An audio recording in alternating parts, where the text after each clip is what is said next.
नमस्कार मंडळी, आज आपण सुनीता's किचन मध्ये बनवणार आहोत उपासाची खिचडी। चला रेसिपीला सुरुवात करूया। उपासाच्या खिचडीचे साहित्य पाहूयात।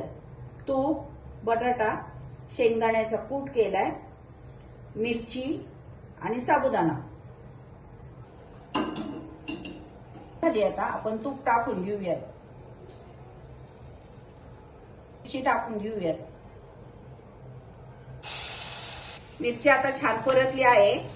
उकडलेले बटाटे घालून घेऊयात। हिरव्या मिरची मध्ये आता बटाटा छान परतला आहे। आपण आता शेंगदाण्याचा कूट घालून घेऊयात।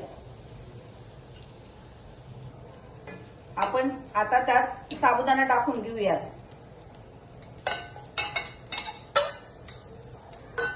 आता त्यात मीठ टाकून घेऊयात। मीठ टाकले, छान परतूयात। थोडी वाफ देऊन घेऊयात। आता खिचडी झाली आहे। आपण आता सर्व करूया। छान मस्त मोकळी झाली। चला, आपली रेसिपी तयार आहे। झटपट होणारी साबुदाणा खिचडी। रेसिपी आवडली असेल तर व्हिडिओला लाईक करा, शेअर करा।